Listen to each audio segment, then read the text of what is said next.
Adelante, adelante. Hola. Bienvenidos.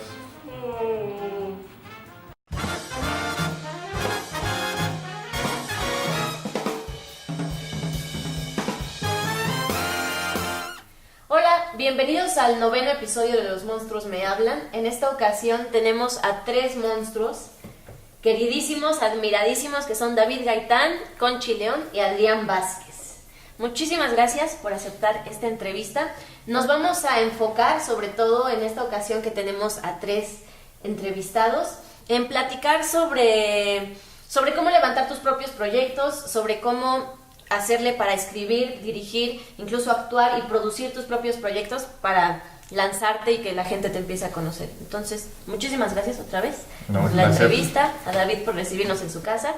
Y para empezar, me gustaría que me platicaran, si quieren de uno en uno, si quieren interrumpirse, no me importa.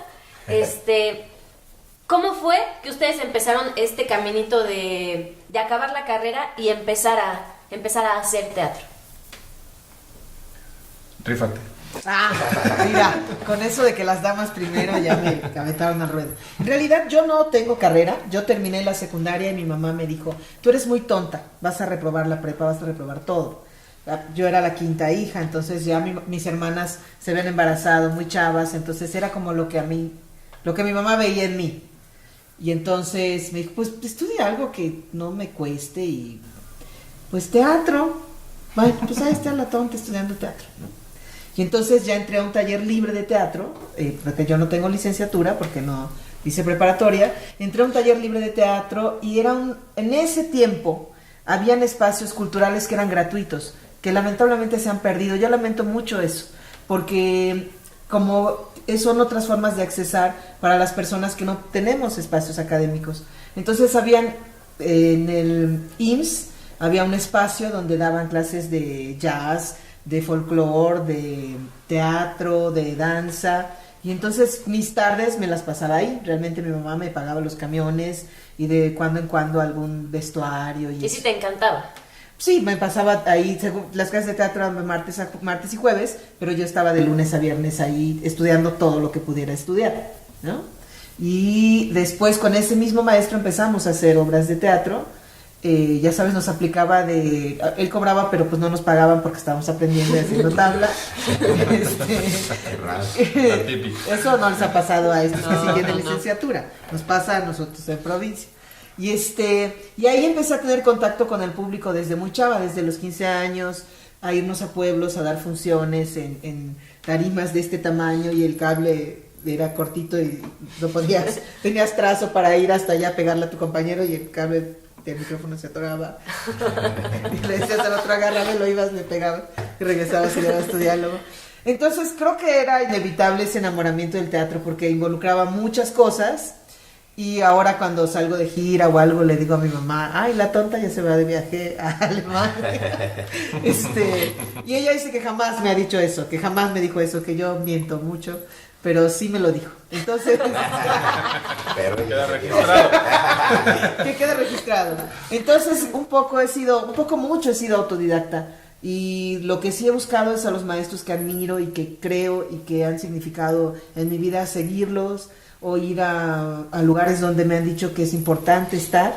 Y he armado mi formación de esa manera. Ok, qué chido. ¿Marichuy? Bueno, yo creo que yo empecé a trabajar antes de la licenciatura. Yo empecé a estudiar en Tijuana, que es el lugar de donde soy. Yo empecé en una casa de la cultura a estudiar con un maestro muy, muy aplicado, muy entregado, Ever Axel se llama. Y empezamos a montar obras allá en Tijuana. Yo hacía, digamos, teatro profesional en Tijuana antes de llegar a la licenciatura en Jalapa. Y luego, por azares del destino, llego a Jalapa, y cuando empiezo a estudiar la licenciatura, pues yo ya tenía 10 años haciendo teatro, entonces no me costó a mí ningún trabajo empezar a hacer teatro mientras seguía estudiando. Y no sé, creo que en el primer año de la carrera de 4 ya estaba yo trabajando también en Jalapa como profesionalmente mientras seguía estudiando. ¿Porque te Entonces, invitaban o porque empezaste a hacer cosas? creo que las dos. O sea, en Jalapa trabajé muy de la mano con Alejandro Ricaño, todavía yo siendo estudiante, y con Adriana Duch. Pero a la par yo empezaba a gestar mis unipersonales. O sea, ya empezabas a escribir, ya empezabas a dirigir y a actuar como al mismo tiempo. Es que el proceso de la escritura, en el caso muy particular mío, que yo admiro los procesos aquí de los maestros, yo escribo casi siempre cuando alguien me pide, oye, ¿me mandas el texto? Porque las obras me las aprendo a fuerza de repetirlas. Claro. Entonces, o sea, decir, esto funcionó en el ensayo o en la función pasada, esto no. Entonces, no hay, en mis obras, antes no existía un texto escrito, sino era la repetición la que me fijaba el texto. Sí, me acuerdo de algo de un tal Shakespeare que no tuvimos texto hasta que hubo que hacer uno para el cue de luces, para el estreno, ¿no? Así que era es. el técnico, me pasan el texto con los cues y ¡mierda! A escribir el texto porque ya nadie lo tenía. Porque no vamos, digo, que esa es la manera en la que yo trabajo, no digo que así sea el ideal de trabajar, pero por eso el proceso de escritura no, pero sí ya montaba yo mis propias cosas. Y con la reserva de saber que no tenía el compromiso de hacer la gran obra, sino pues, de experimentar y divertirme y a veces cagarla y saber que habrá quien le guste y habrá quien no. Pero... ¿Ahorita sientes que sí tienes mucho más ese compromiso? No, o sea, por ejemplo, pues cuando me llama alguien, o por ejemplo en el caso de algo de tal Shakespeare, o Wenceslao, o donde los mundos colapsan, en donde hay un actor o una actriz diciendo, ¿y qué me tengo que aprender? Y dame texto, ahí sí es de verga. Tengo que escribir algo para que te lo aprendas. Entonces sí está ese compromiso, pero en el caso de mis procesos personales, o sea, por ejemplo, no sé, pienso en el unipersonal que hice ahora con Verónica Bravo, yo la veía toda angustiada, pero yo le decía, tranquila, va a llegar, a ver, platiquemos de esto, hablemos. Y luego ya le empezaba a escribir, pero le decía, no lo digas así, mejor así. Como que en los procesos que son muy, muy personales no siento el tengo que entregarte un texto para que lo memorices, sino existe esta comunión, como en lo de algo de un tal Shakespeare, ¿no? Eso. Qué chido. Yo, pues en mi caso está muy, muy ligado a la experiencia académica. Yo estudié en la ENAT, soy egresado de la ENAT. Y siento que un primer estímulo que eventualmente derivó en hacer nuestros propios proyectos fue que, pues, yo diría casi que todos, pero al menos como los que éramos como el grupo más cercano de amigos en primer año en la carrera, pues entramos en la carrera con el deseo de actuar, evidentemente, entramos en la carrera de actuación, y muy rápido nos dijeron como... en la escuela estaba la política, no sé si se mantenga o en qué medida se mantenga de este modo, pero que no podíamos trabajar afuera, sino hasta que egresáramos, ¿no? Y que en el proceso escolar, pues el primer montaje, digamos, ya en temporada, iba a ser hasta el final del tercer año, ¿no? Y estábamos ahí empezando primero. Entonces, en ese momento, pues no nos hizo, como que no nos cuadró, como que nos alarmó incluso. Y ahora que estoy del otro lado y que yo doy clases en distintas escuelas, entiendo por qué ese planteamiento y entiendo el riesgo de que de pronto alguien que se está buscando formar desde un ángulo, la actividad profesional, valga la generalidad, pero pinche puede ir contra esa formación. En fin, como que entiendo desde dónde se puede decir eso, pero igual no nos hacía sentido. Entonces como que nos agrupamos 4 personas e hicimos nuestra primera obra de teatro a partir de la premisa concreta de nosotros queremos actuar ya. Que era Remar. Hicimos Remar, que es nuestra primera obra, que estaba Ana Beatriz Martínez, Emiliano Ulloa, Alex Gesso y yo. Y que en realidad después fue una obra que tuvo un camino casi de cuento de hadas, porque la estrenamos en la fiesta infantil de mi primo. Mi primo que ahora tiene 18 años, en su fiesta infantil en un jardín en casa de mis abuelos,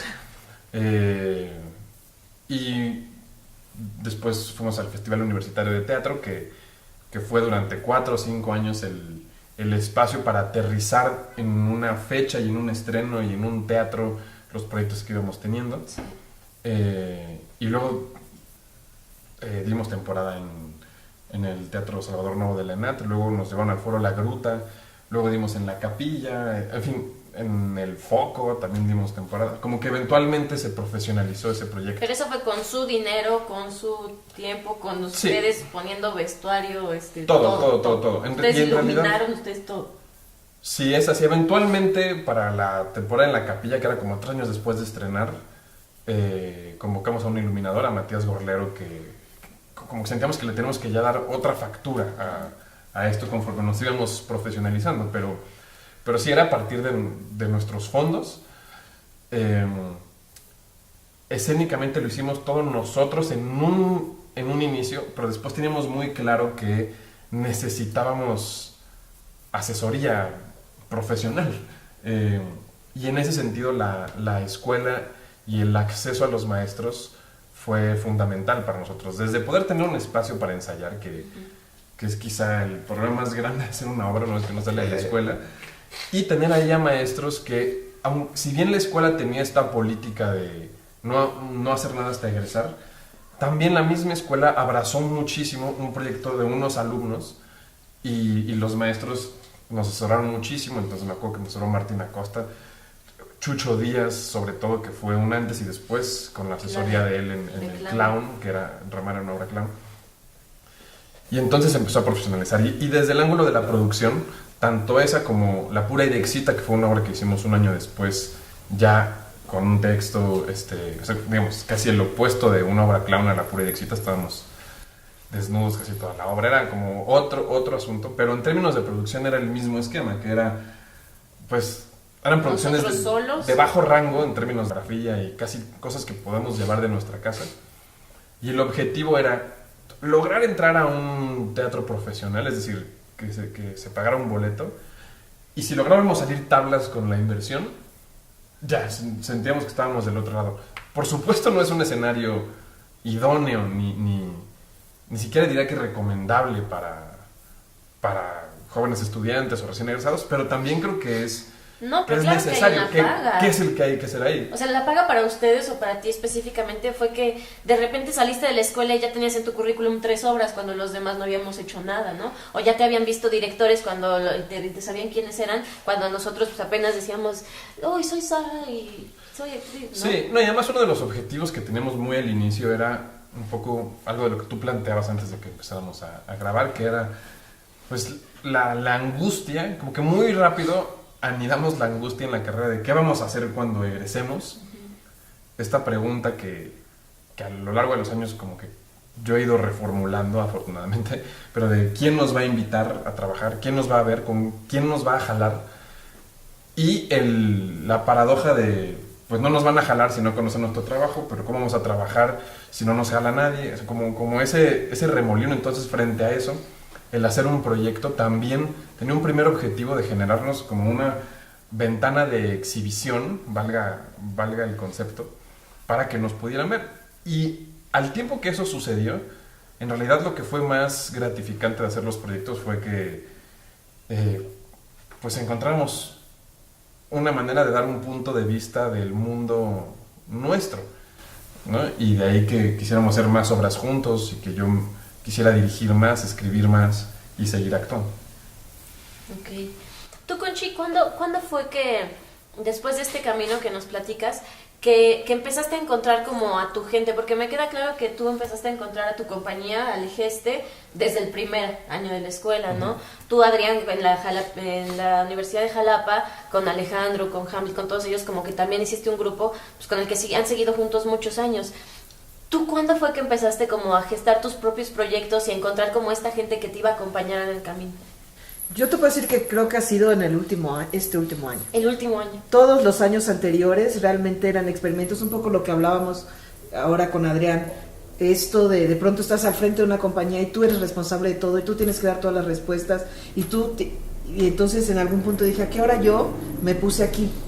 Yo solamente quería actuar y escribir lo que pienso y siento. ¿Y a qué hora yo estoy llevando a toda esta gente acompañándome?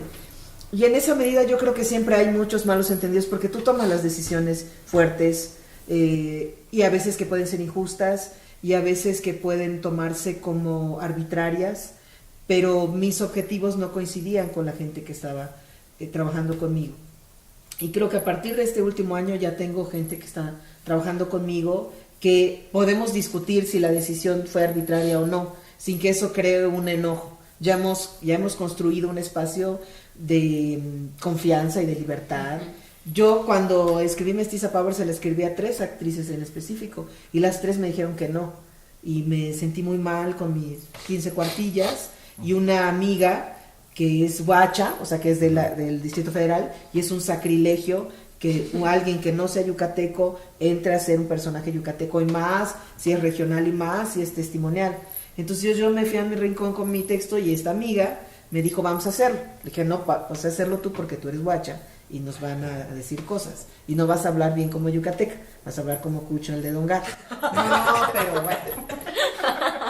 Y entonces ella llamó a otra que trabajaba en los bares y faltaba la otra porque son 3 personajes y me dijeron, hazlo tú. Y yo les dije, bueno, vamos, hagámoslo las 3. Y ya entonces ya me volví egocéntrica porque yo actúo, dirijo, produzco y escribo, ¿no? ¿Te sentiste egocéntrica? No, ¿O me lo dijeron, dices ahora? no me dijeron que era egocéntrica. Sí soy, ¿no? Pero en esa época pero era mi opción, ¿no?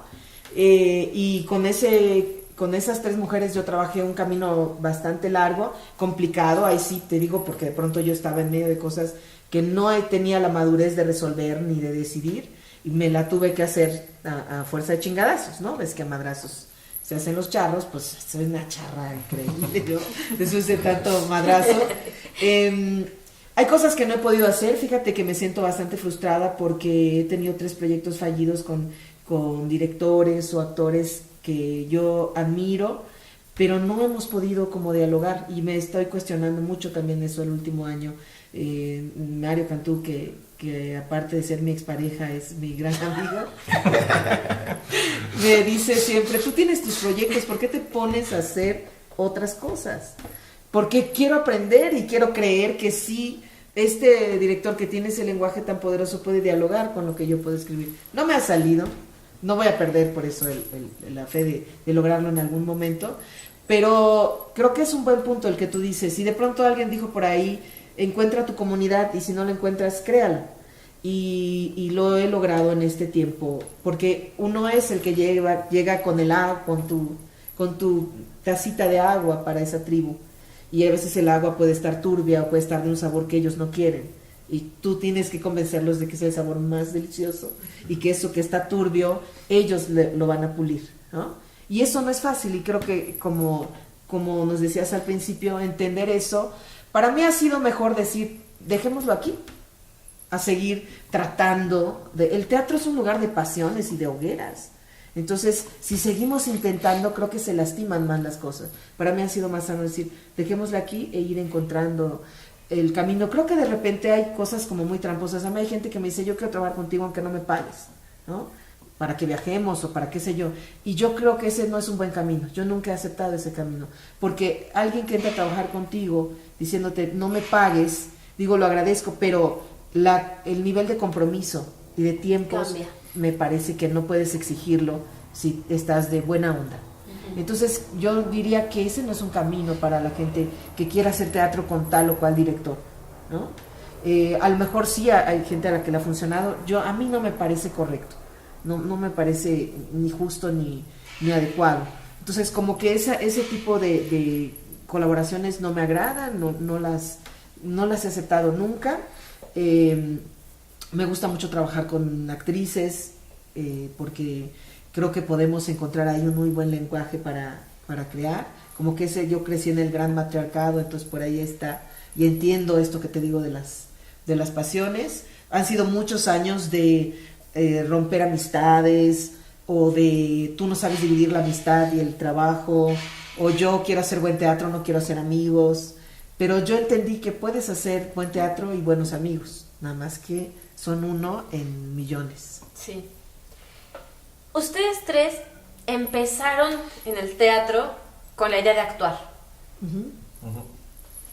En principio, ¿no? Sí. Y después, de ahí a llegar hoy en día donde hacen todo y son estos todólogos del teatro, ¿creen que fueron agregando cosas a su quehacer por necesidad, como nos decías, por ejemplo, de híjole, es que tenemos que hacer algo y somos nosotros tres, híjole, de nosotros tres, pues creo que yo soy el que igual puede escribir algo, pues los demás no se animan, lo hago yo, o más bien como que fueron diciendo, pues a mí sí la actuación, pero siento que más, ¿cómo fue que fueron agregando cositas? ¿Sienten que fue por necesidad de hacerlo y conseguir más trabajo y más oportunidades? ¿O sienten que las pasiones los van jalando de un lado a otro y de repente quieren nada más escribir y de repente quieren nada más actuar? ¿O se han preguntado de repente, yo ya no quiero actuar ni dirigir, yo solo escribir o cómo ha sido ese caminito? Creo que en el caso muy particular mío, cuando yo descubrí, yo vengo de una familia donde no hay nociones artísticas. Tú ibas a ser médico. Yo iba a ser médico, yo trabajaba... Y su papá estaba muy orgulloso en esos tiempos, en su semestre de doctor. En aquel entonces, ahora no me hablo. No, para mí, yo cuando descubrí el teatro, justo yo iba a ser médico, estaba estudiando medicina, y lo primero que yo encontré en el teatro fue como, oh, no, estos son héroes, ¿no? O sea, es pararse ahí, hablar desde la honestidad y conmoverse y contagiarte y transportarte a otra cosa, es algo heroico. Y eso a mí me cautivó, me llamó muchísimo la atención. En la primera compañía en la que yo estuve, en la compañía del sótano, el maestro nos enseñaba que teníamos que hacer de todo, ¿no? Entonces yo empecé primero echando luces y audio antes de ser actor. Y lo que yo sí sabía es que yo lo que quería era hacer teatro. En cualquier parte en donde estuviera, pero participando dentro del fenómeno escénico, era como feliz, ¿no? Creo que nunca tuve esta angustia de la que platica David, de, puta, ¿qué voy a hacer?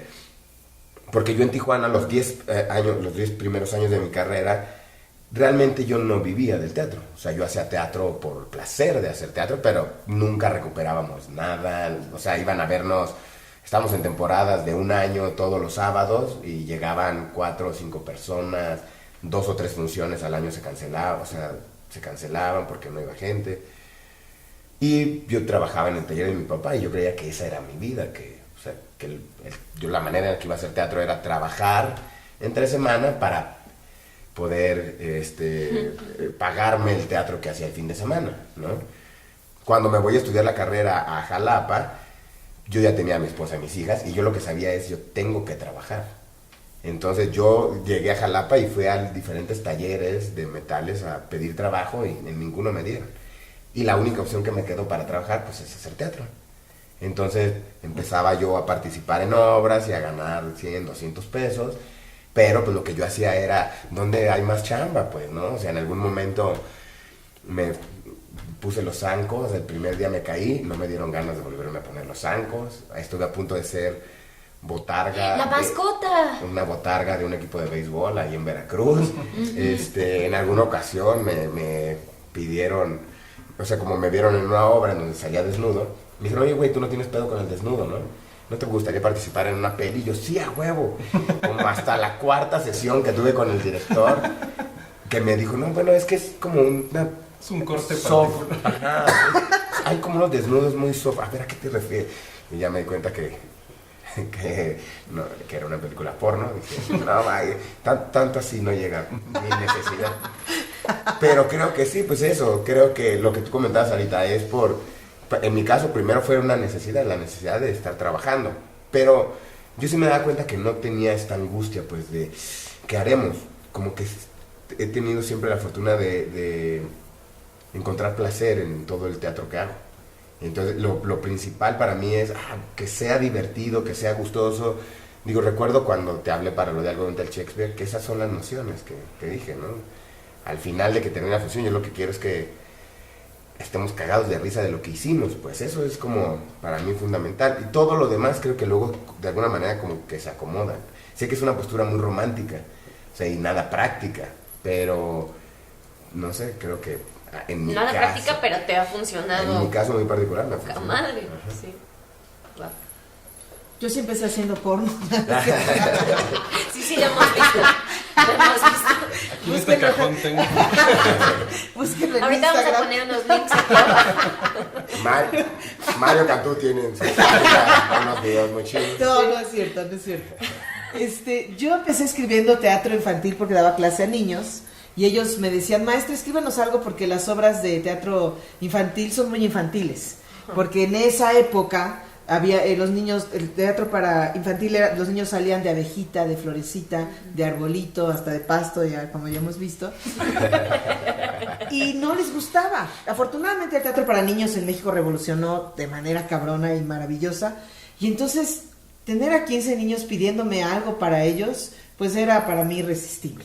Y empecé a escribir cosas de ellos, cosas que ellos mismos me contaban de repente. Los niños pueden tener tanta sabiduría y pueden ser tan iluminadores en una frase. Y un poco de las cosas que hablábamos en el taller les empecé a escribir. Después ya dije, bueno, quiero escribir también yo de mi infancia aplastada y jodida. Y ya fue que empecé a tomarme en serio la escritura. Una de mis maestras también me dijo, tú escribes bien, pero tómate en serio. Siento que lo haces como, pues escribí esta obra y ahí, ¿no? Y me la entregas hasta con, ¿cómo se llama? Caldo de papadzul y jitomate. No, o sea, por favor. Y entonces ya dije, no, sí me voy a tomar en serio. Y realmente dirigir fue porque nadie quería dirigir mis obras. Me decían que eso no era teatro porque no eran... Mis obras están cargadas de muchos textos narrativos. O de mucho relato. Me decían, el teatro es acción y esto no tiene acción, esto es pura palabra, pero la palabra es detonadora de la acción. No, entonces no, pero sí, ok, sí lo dirijo, pero le voy a cambiar aquí, no. Y entonces como que pensé, bueno, pues yo tengo esas imágenes en mi cabeza, yo sé cómo puede funcionar en el teatro. Y así fue como empecé a dirigir mis obras. Y bueno, también entre que las actrices no querían y que me ahorraba una lana, pues empecé a actuar yo. ¿Mestiza fue la primera en la que tú actuaste, escribiste y dirigiste? Sí. Y al principio me enojaba porque la actriz no terminaba de decir su texto bien y yo me empezaba a enojar desde la escena y he llegado hasta aventarles cosas o de arrebatar el texto y decirlo yo y después decirle, yo puedo hacerlo todo. Pero ya mis problemas de ira ya los he trabajado bastante.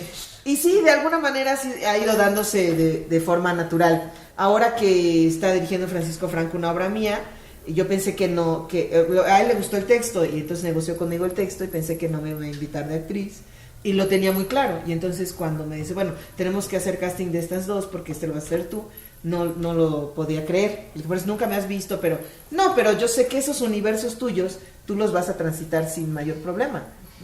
Y la verdad es que sí ha sido así, me ha relajado mucho que esté otro director y yo no tengo que estar peleando porque la actriz diga hasta la coma. Si yo no actúo no hay problema, pero si yo actúo como me lo sé, sí estoy... No. Claro. Así lo era. ¿No? Pero bueno, sí, ha sido como... Y me gusta mucho también poder darle forma a eso. A veces cuando entrego un texto me dicen, pues no le di el toque, no entiendo para dónde va, no sé cómo es esto. Y yo, aquí va. Porque ya está un poco desde que escribo, tengo esa construcción en mi cabeza y sé que no va a ser una superproducción, que tenemos que resolverlo con lo que tenemos y no me meto el pie. No. Cuando Valdés Curi me encargó de que le escribiera una obra, yo dije, ya. Caballos, ríos, contratenor. Y me dice, va a ser de una anciana de 75 años en silla de ruedas que no se mueve. Yo, bueno, en la luna la pongo. Sí, pero entonces no me meto el pie. Si yo voy a dirigir la obra, yo encuentro la manera de resolverla sin una producción enorme, porque sé que eso es lo que puedo hacer. No hay otra manera. Quizá algún día sí consiga los recursos para tener una gran producción. Pero si te soy muy honesta, no es mi lenguaje. Yo veo las grandes producciones. Primero me da coraje porque digo, ¿cuánto les dieron a esos cabrones? Está bien, no me lo van a dar a mí nunca, ok. Pero después pienso, ¿qué voy a hacer yo con todo ese aparataje teatral? No me gusta, no me habla. Sí, tu teatro no habla de eso, no va por ahí. No, entonces, un poco porque yo sé que yo lo voy a llevar y otro poco porque no es un lenguaje que a mí me habla. Uh-huh. Y ya aprendí a admirarlo lejos de mi miseria personal, sin preguntarme cuánto le dieron a este cabrón. Pues yo siento que yo sí llegué tanto a la dramaturgia como a la dirección y a la producción incluso,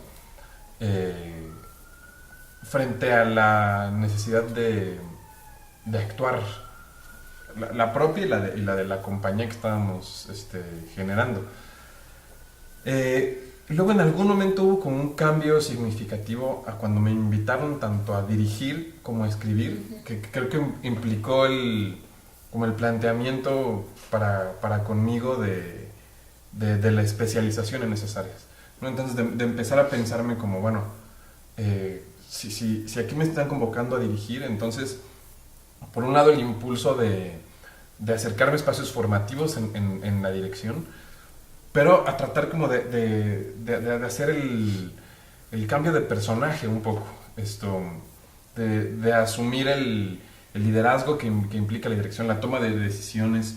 También un poco, pensando en lo que decía Conchi hace un rato, creo que también eso fue un momento de decidir, a ver, lo voy a dirigir yo, porque alguien lo tiene que dirigir, pero casi que si lo hubiera dicho a alguien más del grupo, hubiera sido, perfecto, toma tú ese punto. Porque si bien la colectividad es increíblemente generosa y tiene muchas bondades, y la dirección colectiva que la habitamos en Remara, en La Pura y Éxita, y al final del día son proyectos que en mi recuerdo son muy entrañables, también implican pues dificultades, más tiempo, más conversaciones. Siento que es un acuerdo que cuando se logra es glorioso, pero que pues tiene ciertos obstáculos. Y quería investigar lo otro, como decidir que jugamos en este otro rol y ver qué sucedía. Pero creo que cuando empezaron a invitar tanto a escribir como a dirigir fue un momento de concebirme como dramaturgo y como director de escena también. Sí, ya no con tu compañía, ¿no? Ya no con necesariamente gente con mi compañía, exacto. Y luego con respecto como lo que comentabas tú, de que hay un momento donde te dicen, pero entonces te volviste egocéntrica por escribir. Porque quieres hacer todo. No, yo siento que, al menos cuando a mí me tocó, siento que hubo un primer momento de mucha valoración de eso, como decir, qué bueno que están haciendo sus proyectos, y como mucho cobijo y mucho aplauso a eso. Y eventualmente venía un comentario desde un lugar abstracto, ¿no? Distintas personas, maestros, compañeros, crítica, espectadores, yo qué sé, donde como que viene una petición de, bueno, entonces ¿tú qué eres? O, Claro. Sí, ¿hacia dónde? ¿Para dónde te vas a ir? Sí, define. ¿Tú cuál eres de estas tres? Sí. Y que viene junto, eso viene implícito, el porque no se puede ser las tres. Sí. O las cuatro, Sí. además la de productor, también yo he traducido, entonces, que es algo que yo en su momento vivía con angustia, ¿no? Porque era... Tener que elegir. Pues no sé, No me gusta. me gustan estas, ¿no? Y tenía muy claro que tenía que responsabilizarme de cada una de las áreas en términos formativos y de especialización y de dedicarle pensamiento y de profesionalizarme en esas áreas, pero como que yo sentí que tuve que cambiar un poco mi postura frente al todo el mundo está muy contento de que estamos haciendo nuestra obra y la escribimos y la actuamos y la dirigimos, a un estado medio de resistencia, que a lo mejor es una historia que yo me contaba solo, pues, pero como decir, no, pues sí, yo quiero ser este tipo de artista y de creador, y veía otros artistas, como Adrián, como Conchi, como Viqueira, como Enrique Singer, como, no sé, son los que me vienen a la cabeza, que decía, él actúa y dirige, o él escribe y actúa, o él hacen todo, y sí se puede, y después relacionarme con el teatro de otros lugares en donde veo que eso es una práctica mucho más habitual, mucho menos señalada. Como que eventualmente pude salir de esa angustia, ¿no? Y después pues uno abraza otras angustias, pero como que esa hoy en día no es una que me persiga, sino es una que abrazo y que celebro mucho cuando veo otros creadores como ustedes dos que también lo hacen, y que además al final del día lo que habla es la obra, y cuando esa comunica, entonces veo que hace sentido. Ahora, con esto que me contabas que te decía tu expareja, Mario Cantú, es un comentario que yo también de pronto tengo mucho. Yo soy muy feliz, por ejemplo, cuando me invitan a actuar y como que me sumo a la poética de alguien más y le entiendo y sumo desde ese lugar, pero también tengo distintos amigos, colegas, maestros, alumnos, espectadores, críticos, como que dicen, pero ¿cuál es la necesidad que tienes de ir allá si tú puedes hacer tus propios proyectos? ¿No? Y que entonces como que entramos en unas conversaciones similares, me imagino, que es como que, pero es que el placer de sumarme a la poética ajena es supremo, ¿no? Claro. Y junto a eso la persecución de hacer los proyectos propios y además no repetirse, pero además continuar con la investigación que uno está planteando y además vivir del teatro. O sea, como que es un mundo mucho más complejo de lo que a veces siento que las premisas de tienes que elegir a qué te vas a dedicar o tienes que hacer tus proyectos o ya te estás repitiendo. Como que siento que siempre es mucho más difícil que eso. Ya me desplacé un poco la conversación hacia eso, pero el origen se debió a la necesidad de estar en escena y a la pregunta de ¿qué tenemos que hacer para estar en escena? Bueno, pues alguien tiene que dirigir, ok, bueno, pues escribamos esto. La Pura Idéxita, por ejemplo, originalmente el proyecto que teníamos en mente era llevar a escena Closer de Patrick Marvel. Yo hice una traducción de la obra completa y cuando estábamos en conversaciones con el agente en Inglaterra de Patrick Marvel y me parecía que nos iban a dar chance, compraron los derechos y entonces ya ahora se nos prohibió contundentemente hacer ese montaje, lo cual fue muy frustrante. Y a partir de esa frustración fue de, bueno, pues escribamos la nuestra, ya tenemos la temática, el universo que nos interesa, y entonces articulamos la Pura Idéxita, donde teníamos una escenita que era un cacho de Closer, en fin, pero partió de ese obstáculo en realidad. Y siento que ese es una gran cualidad del teatro mexicano, incluso lo extendería al latinoamericano, que por supuesto tiene 8000 aristas lo latinoamericano, pero es la capacidad de encontrar en el obstáculo una oportunidad. Un poco lo que platicaba Concha al principio, que estamos en un escenario donde el cable mide 1 metro y hay que decir estos textos en el micrófono porque el espacio pasan los trailers afuera y porque, en fin, siento que a partir de todos esos obstáculos tenemos un músculo, o hay que tener un músculo hacia la oportunidad, tanto en esas circunstancias como en producciones más grandes en donde también pues no hay un contacto, se necesita una extensión, entonces va a haber un cable que va a cruzar el escenario, entonces el cable se va a convertir en un gesto poético que luego termina siendo la columna vertebral del discurso escénico de la obra. No sé, como que siento que esa mentalidad de encontrar en el obstáculo el sentido, aunque por supuesto que en el origen no habíamos pensado en eso, yo creo que perfila mucho la creación nacional y el modo de entender distintas poéticas de creadores, compañías y demás. Sí, Claudio dice trabajar a partir de lo que no tienes, en vez de estar esperando el apoyo, la beca, el actor que tú quieres, es a partir de lo que no tienes. Sí. Y creo que es lo que dice David, y muchos es a partir de esto que no tenemos vamos a empezar, sí. No hay teatro a veces.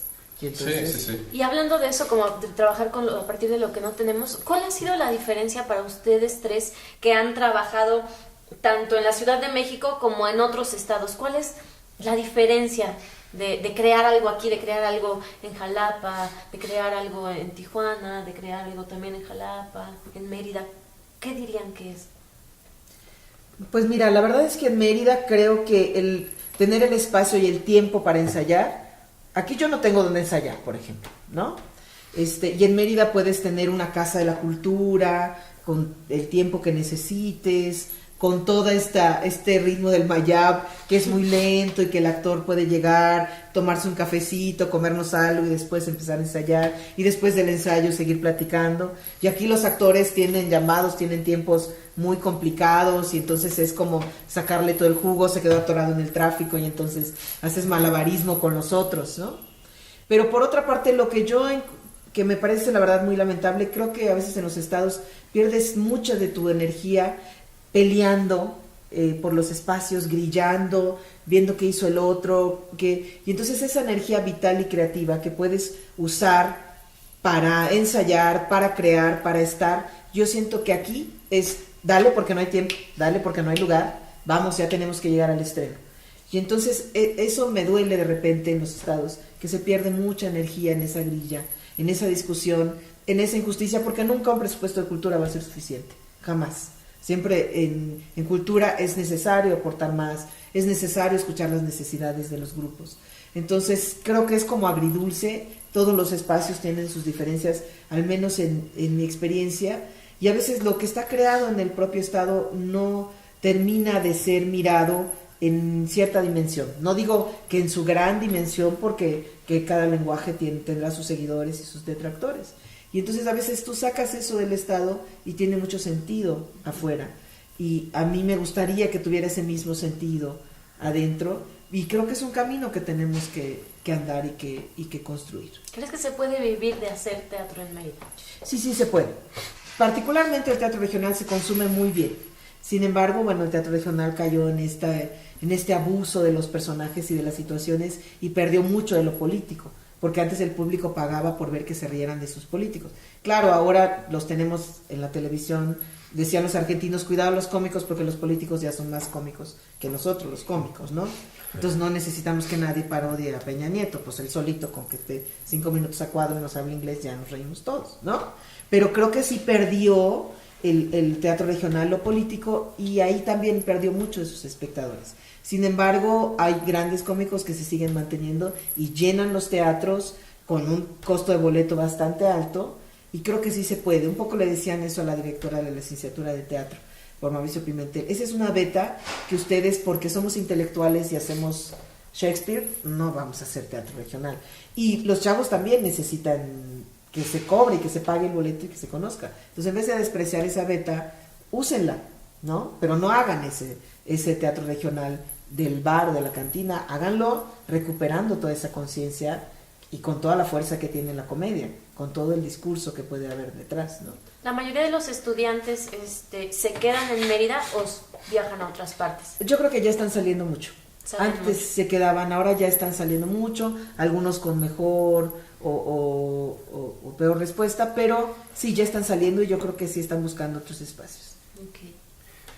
Yo creo que, no sé, como tratar de establecer en una generalidad la totalidad de lo que se produce en los estados, pues es difícil, ¿no? Sí, está porque hay complicado. particularidades que son en algunos momentos muy afortunadas o que desgraciadamente los estados siempre se cuentan, incluso en el país, con recursos limitados, ¿no? Entonces yo creo que como que esta diferencia está esencialmente en los modos de producción. Sin embargo, para mí fue muy revelador llegar en el 2010 más o menos aquí a la Ciudad de México, que yo venía de Jalapa, de estar haciendo teatro en Jalapa, y ver el contraste de los modos de producción, de los grupos de teatro, ¿no? En Jalapa o en Tijuana, donde yo hice teatro, pues nosotros nos patrocinábamos nuestra obra, sacábamos nuestros recursos, lo que Alejandro dice, alguien pone una mesa, yo pongo las sillas, ya tenemos la obra, tú escribes el texto, ¿quién lo dirige? Pues tú también, así, ¿no? Te organizas de alguna manera para elaborar un discurso y buscamos entre nosotros mismos producir, iluminar, porque se entiende que lo importante es hacer teatro.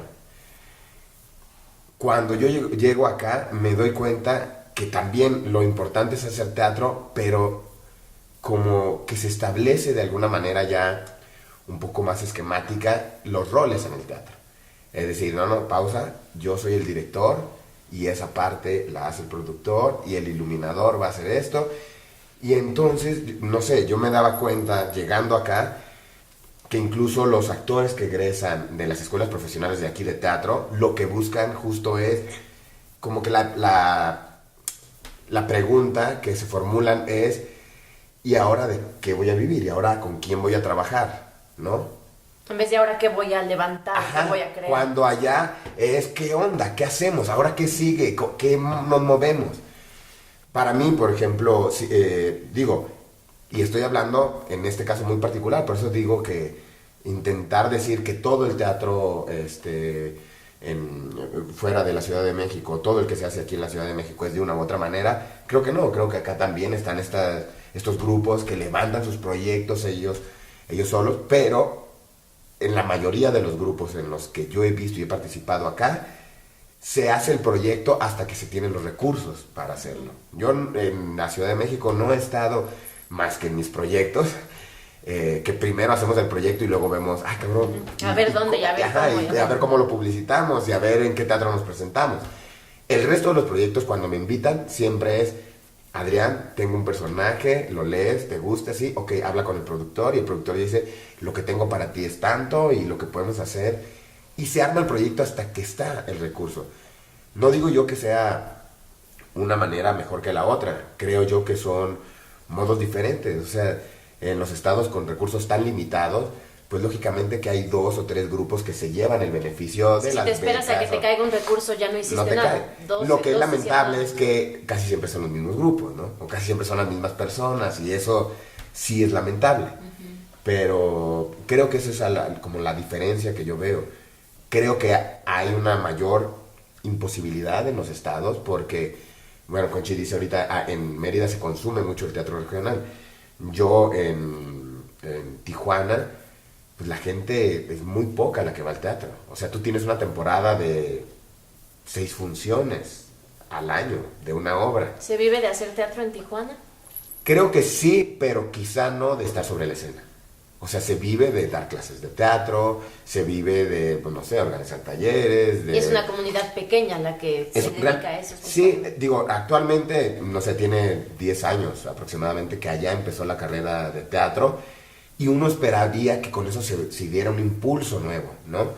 Creo que lo que hace falta es generar la cultura, no solo académica, sino del fenómeno escénico de ir al teatro.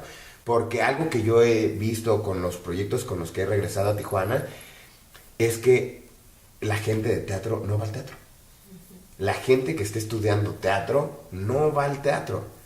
Y no a la obra de uno. O sea, si uno le pregunta a sus demás compañeros, lo que uno dice es, ¿en serio los maestros no les dicen, oigan, vino tal obra, vayan a verlo, aunque por lo menos para tirar mierda o lo que sea, pues, pero no van, ¿no? Entonces, sí, es muy raro. Y creo que, por ejemplo, en los estados falta como que en la Ciudad de México está muy arraigada. O sea, hay una oferta cultural, teatral enorme y la gente acude al teatro y la gente es crítica y creo que en los estados hace falta eso. En Jalapa sí va mucha gente al teatro, pero también va mucha gente al teatro subsidiado. Entonces, cuando tú eres una compañía independiente, exigirle a las instituciones, no regalen su boleto, por favor, porque el público va a verlos porque es gratis. Y el no es gratis. Y el de nosotros no es gratis. Y o sea, a lo mejor cobramos muy poquito, pero la gente dice, sí, pero es que no me puedes dejar cortesías, prefiero la otra porque es gratis, ¿no? Pues es ahí como una problemática. Pero, no sé, creo yo que algo que es muy bello de los estados, justo lo que decía Conchi y David, ante la imposibilidad, como que el espíritu se crece. Y la gente que tiene la noción de querer hacer teatro porque encontró ahí su vocación, como que sobrelleva espectáculos que sí tienen una calidad, pues, que se distingue de otras, ¿no? Okay. Creo. Sí, bueno, nada más reflexionando un poco sobre el se puede vivir o no en el teatro, o sea, yo creo que sí, yo vivo del teatro, pero aún en la Ciudad de México, que claramente es dentro del país el lugar que más empuje tiene, que más apoyos tiene, que tiene una vida cultural más activa, que al mismo tiempo eso representa un problema de distribución de los recursos culturales con respecto al gran porcentaje de país que está por abajo en ese sentido. Pero, o sea, yo por ejemplo, que también cada quien tendrá o sea, cada quien ha ido distinto en la feria, pero, o sea, yo logro vivir del teatro, pero porque es dar clases, es actuar aquí, es hacer el comercial allá, cobrar los derechos de autor de esta obra que se puso por aquí, de pronto un proyecto que paga un poco más que otros, pero luego lo que yo me gané haciendo la obra con la Compañía Nacional de Teatro, pues casi todo lo reinvertimos para hacer Dios o no ser, que la producimos entre Martín Acosta y yo con recursos propios y tratar de pagarle mínimamente al resto de la gente, porque no todo el mundo tiene por qué sumarse a un proyecto con lo mismo, pero entonces reinviertes eso para hacer otra obra que te importa y que no ha encontrado la posibilidad de tener fondos públicos. Es como que siento que al final ese está reorganizando lo que ganas para poder vivir, pero también para poder hacer las obras que te interesan. Y en ese constante balanceo y redistribución de lo que tiene, al final ese termina siendo el estilo de vida yo creo que de los 3 que estamos aquí, de los 4 que estamos aquí, que estamos reorganizando lo que tenemos para poder seguir haciendo lo que queremos. Pero lo que quiero ir con esto es el estilo de vida en sí mismo. La persecución radica en poder hacer los proyectos que queremos hacer, y junto a eso vamos organizando todo lo demás para poder estar en el día a día, para no sentir que estamos viviendo en la miseria, pero también conscientes de que en este punto, ojalá en 50 años podamos ser millonarios a partir de hacer nuestros proyectos, pero no es un horizonte que en este momento yo creo que sea tan concreto. Entonces el estilo de vida se va en eso, en cómo organizas lo que tienes para seguir siendo consecuente con tus ideas y ejercer un perfil laboral y profesional y espiritual a partir del pensamiento significativo, ¿no? Valga lo retórico lo que acabo de decir, pero siento que ahí termina por... O sea, de pronto ahí yo llevo 10 años en eso, como que pues es que esta es la vida haciendo teatro acá. Que es básicamente no detenerse, ¿no? Lo que escucho de los 3 y que comparto mucho de todo lo que han platicado, todo podría ir dirigido a que nunca se han detenido, ¿no? A que siempre que se han quedado con nadie quiere dirigir mi obra, nadie me ha invitado a actuar, nadie quiere escribirme un texto, dijeron pues yo lo hago y pues chingue su madre y lo que salga, ¿no? Y han salido cosas que no han funcionado y han salido cosas que han funcionado muy bien, y de ahí han podido como agarrar vuelito e ir construyendo este camino, ¿no? Que siento que es mucho de lo que nos pasa cuando apenas acabamos la carrera, que es justo no saber por dónde empezar, querer empezar desde que te invite ya Carlos Corona o Martina Costa a trabajar, y si no, sientes que ya fracasaste y ya no vas a poder hacer nada, ¿no? Siento que mucho de lo que ustedes han platicado ha sido eso, como confiar en tu equipo, armar un equipo, aunque sea hace un año, aunque sea hace 20 años, crear un equipo, si es con tu compañía, si es con tus compañeros que conoces de la escuela, ¿no? Si se pueden apoyar y ver, ¿no? Ver quién la mueve mejor en qué, probar, aventarse, y a partir de ahí como que ir construyendo, pues no una carrera en la que tengas que definirte como actor o como director o así, sino como ir creando, ir viendo de ahí hacia dónde te lleva, ¿no? Sí, y justo también lo que decía Conchi, ¿no? O sea, como tener la conciencia de cuál es el teatro que tú puedes crear. Uh-huh. Porque creo que algo que yo me doy cuenta que resulta muy angustiante para los jóvenes que egresan de la carrera de dirección, o que ya quieren hacer una obra como Holguín, quieren hacer una obra como Martina Costa. Claro. Y pues lo que nosotros como que tendríamos que entender cuáles son nuestros referentes, pues, ¿no? O sea, ser muy honestos con nuestros referentes, saber cuál es el teatro, uno, que nos gusta ver, para poder nosotros ofrecer algo que nos guste ver. Uh-huh. Y lo otro es también ser muy honesto con en qué punto de nuestra vida artística estamos para eso ofrecer, porque creo que hay muchos chavitos que apuestan a esta es mi gran obra, y pues lo que uno dice, no, mira, te faltan referentes, y se desilusiona. Uh-huh. Y creo yo que eso, tendríamos que entender que es un proceso personal. O sea, esto que le funcionó a David, o que en su momento le funcionó a Conchi, o creo que a ti o a mí, nos ha funcionado a nosotros, pero no es una receta.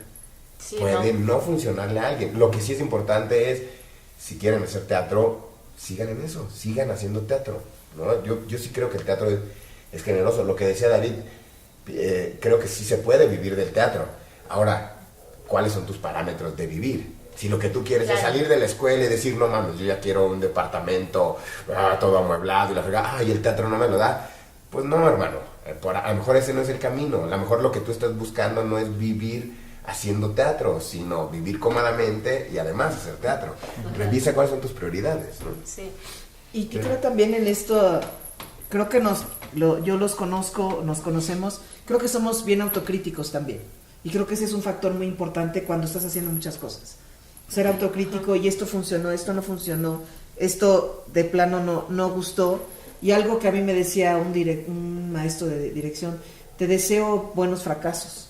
Yo te desearía puros éxitos, pero no los vas a tener. Te deseo buenos fracasos porque de un buen fracaso aprendes. Entonces el mal fracaso es cuando no quieres hablar de eso, cuando en vez de estar jalando el hilito de qué fue lo que ni oír una crítica, ni... Y creo que podemos de pronto entre nosotros poder decir eso sin que eso nos genere ningún tipo de mala vibra o odias mi teatro, no te gusta lo que yo hago. Creo que a mí me gusta mucho eso de esta generación, que hemos podido ser súper abiertos con lo que miramos del otro, con el proceso del otro y el lenguaje del otro, sin que eso genere absolutamente grandes rivalidades. Sí, enemistad, nada. Que creo que venían de atrás, de otro tipo de generaciones, que era muy padre oír a esos maestros cómo se peleaban y se lanzaban indirectas. El chisme, ¿no? Que estaba padre. Y ahorita no, es como fui a ver, sí, ya un poco. Y creo que sí hay que apostar a ser autocríticos de nuestro trabajo. Más si estamos haciendo 3 cosas, porque estamos tan adentro que no podemos ver quizá lo que termina de ver el espectador. Y yo creo que ese punto no se puede pasar de vista. La autocrítica es muy valiosa y muy importante. Sí, y yo sumaré también que siento que,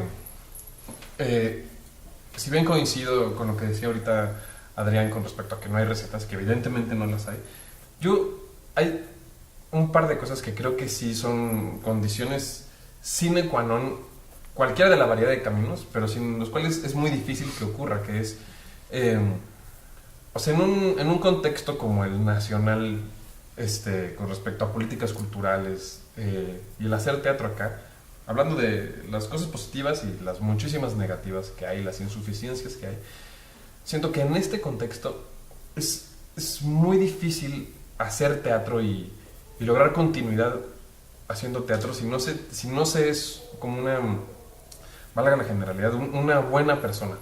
O sea, creo que es muy difícil estar haciendo teatro si no se entiende la escena como un acto de generosidad, como un servicio social, si no jalas parejo con los demás, si no eres riguroso contigo mismo. O sea, creo que como un ABC de eso, de disciplina, de rigor y de seriedad para con la profesión y con el espectador, siento que si ese no está, habemos tanta gente y hay tan pocos espacios y tan pocos recursos para la cantidad de gente que somos, que de inmediato se empieza una depuración entre nosotros mismos, como que vemos con quién podemos y queremos trabajar y con quién no, y aún cuando hay un afortunadamente amplísimo panorama de afinidades artísticas y de discursos poéticos y demás, yo sí siento que lo que buscamos, me atrevería a generalizarlo, pero sí es alguien que veamos que tiene, o sea, que le importa, que es generoso, que jala parejo, o sea, que tiene rigor escénico, laboral. Entonces además nos hacemos amigos de esas personas y generamos grandes afectos con esas personas y tenemos por hacer nuestra vida en torno a este equipo de gente. Sí, se arma familia. Sí, pero yo sí pensaría que eso es fundamental y que el trabajo termina por llamar más trabajo si se hace desde ahí.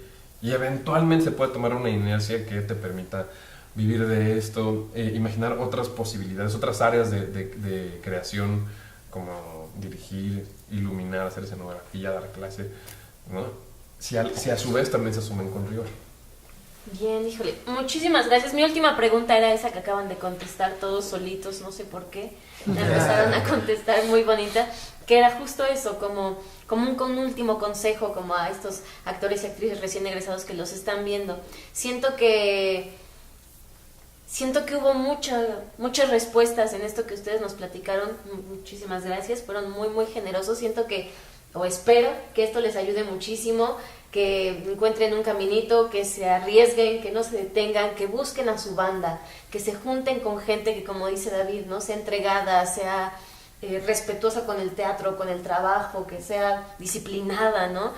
Que busquen lo mismo que ustedes y no se detengan a hacer, a crear, y que pues todos hemos estado en el mismo lugar y todos hemos fracasado y todos nos ha ido bien, y que en algún momento, ¿no?, encontraremos como cuál es nuestro lenguaje, nuestro caminito. Muchísimas gracias por compartir todo esto con nosotros. Estoy muy, muy agradecida, muy, muy contenta con esta entrevista. Y nos vemos en el próximo episodio, que vamos a estar platicando con distinguidos y admiradísimos críticos de teatro. Los esperamos. Muchas gracias. Adiós. Gracias. Gracias.